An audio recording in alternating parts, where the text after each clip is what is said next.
All right, good morning, everyone. We are going to start our strategies multiplication lesson, our mini lesson. We start by counting by twos. We're learning our 2 times table.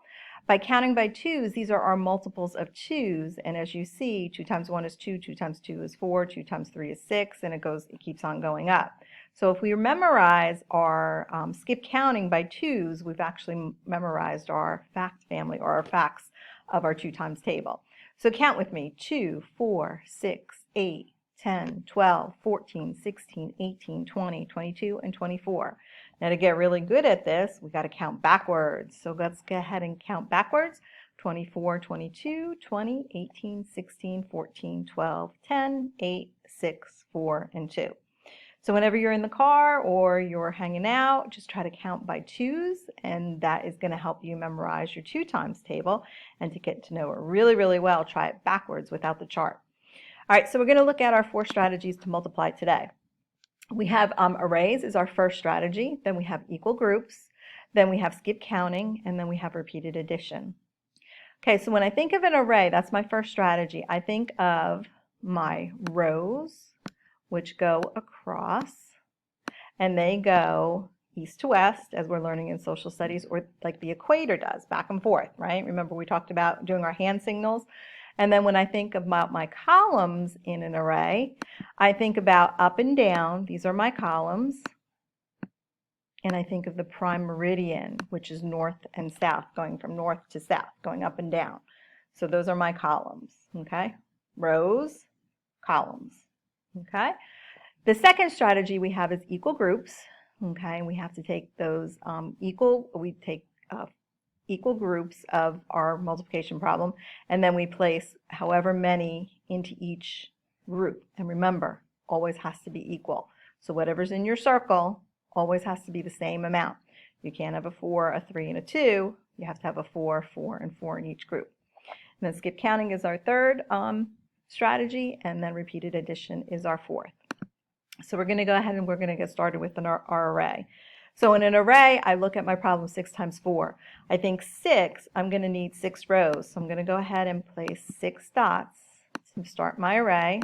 4, 5, 6, and I've got 4 in each row. So I'm going to go ahead and place 4 dots in each row. 2, 3, 4, 2, 3, 4, 2, 3, 4, 2, 3, 4, 2, 3, 4. Okay, so when we think about this, we know our rows go back and forth, right, east to west, like the equator, and our columns go up and down, north and south, like our prime meridian, okay? So I can figure out 6 times 4 a couple different ways. I can go in and I can count all the dots, and I would have 24 of them.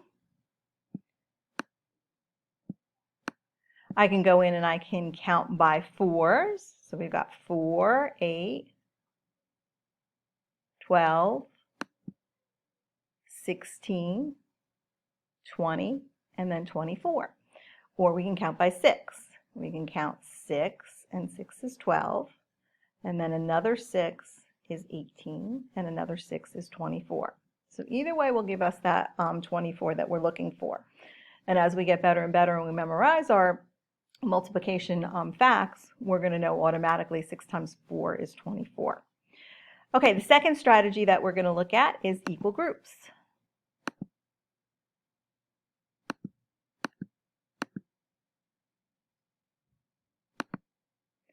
Okay, so for equal groups, what I have here is I have 6 groups. 1, 2, 3, 4, 5, 6.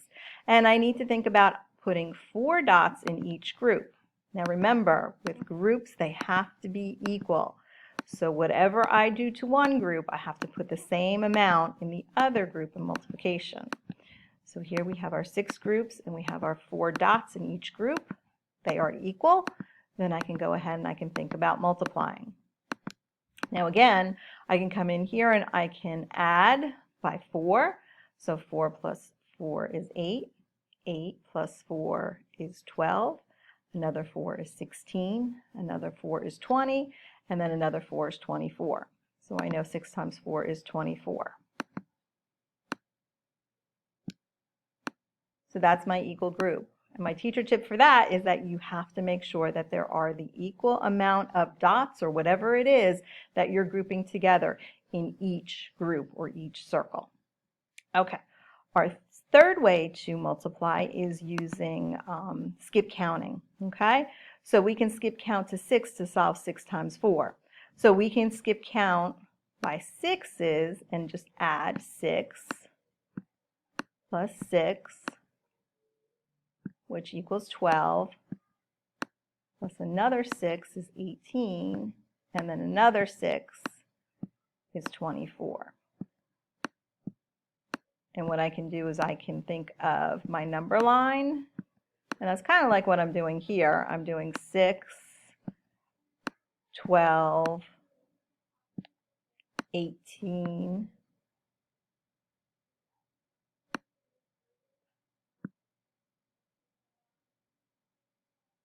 and then 24.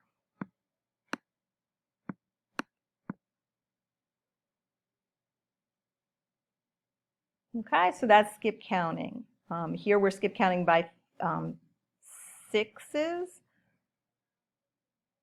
and you can go and you can skip count by 4s also. You would just do that 6 times. Okay, and then our fourth strategy is kind of just like what I did, but I was skip counting, but we can use repeated addition. Okay, and that's my 6 plus 6 plus 6. So skip counting and repeated addition are kind of similar. It's just you set them up a little bit differently. And then I come in here and I can go 6 plus 6 I know is 12. My other 6 plus 6 is another 12. And then I add my 12 plus my 12, and I get my 24. So these are the 4 strategies of multiplication that I want you to think about as you're multiplying and you're thinking about these different multiplication problems, okay? Think about either building an array and then counting them or skip counting. Think about making equal groups. And you've got to figure out which one works best for you. Maybe skip counting works best for you. Maybe doing equal groups works best for you. And once you find that out, multiplication will become a lot easier. And what you can do is you can continue memorizing your facts, but also understand the strategies behind multiplication. So you guys have a good day, and I will talk to you soon. Thanks.